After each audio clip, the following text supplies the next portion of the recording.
Saya pikir di samping motivasi yang kuat, keinginan yang kuat dari si anak, jelas support dan pemberian motivasi dari orang-orang terdekatnya dalam hal ini pelatih, keluarga, itu. Mungkin salah satu trik yang paling mudah itu dengan memperlihatkan contoh-contoh misalnya. Oh ini loh atlet yang berprestasi umurnya seumuran dengan kamu.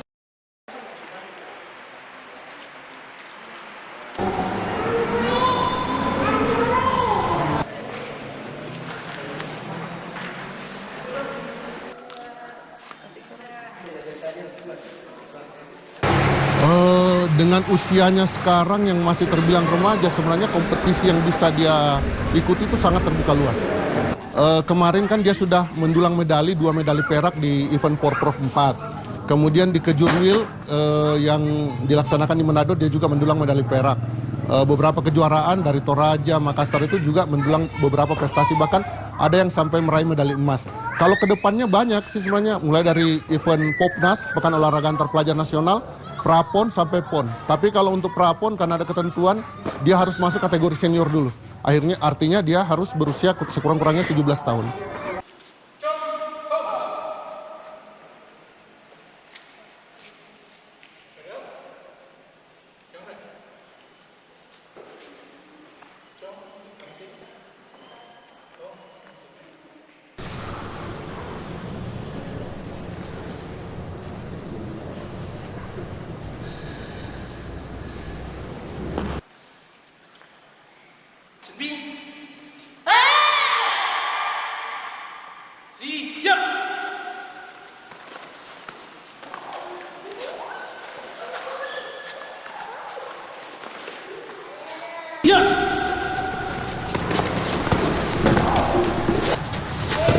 Ada beberapa kalimat motivasi ya. Salah satu yang sering saya ulang-ulang pada murid-murid saya bilang begini.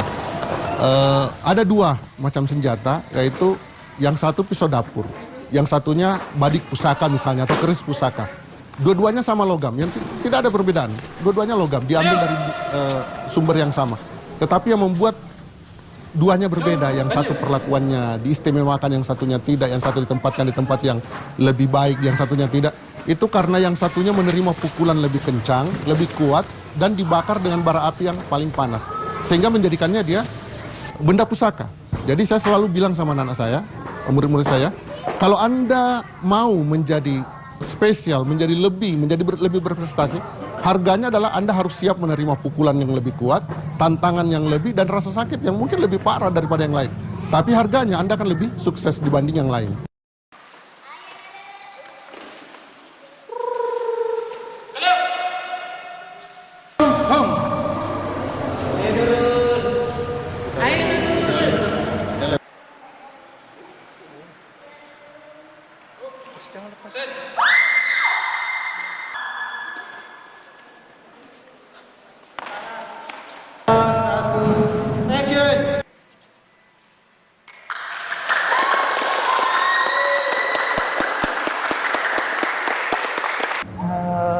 Memang Nurul saya lihat mentalnya sudah terbentuk ya sejak dulu, sejak kecil. Memang dia seorang fighter sejati saya lihat. Ya, saya selalu bilang semangat, harus bermain santai, jangan terbawa emosi. Apabila lawan lebih tinggi jangan pernah takut, jangan pernah menganggap remeh lawan, dan main dengan sportif. Terus. Yap. Go. Set. Aldi. Set. So. Hop.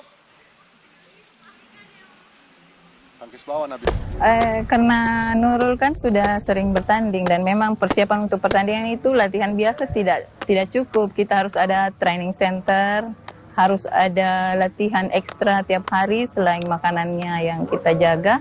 Karena ada kelas-kelas di taekwondo itu kan, selama ini dia masuk kelas over dan kita di event berikutnya kita mau coba dia kelas under.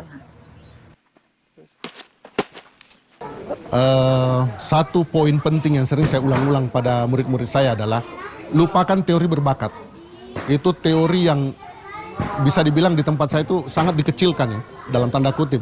Kenapa? Saya selalu mengatakan begini, bahwa keberhasilan itu sebenarnya adalah bagian dari proses. Semakin panjang proses, semakin dia dipoles lebih bagus, tempa lebih bagus, pasti hasilnya lebih bagus. Jadi kalau dikatakan kenapa misalnya si Nurul itu bisa berprestasi lebih dibanding teman-teman sebayanya misalnya, termasuk teman-teman seletingnya, saya pikir karena dia meluangkan waktu dan tenaga lebih dalam mengejar prestasi.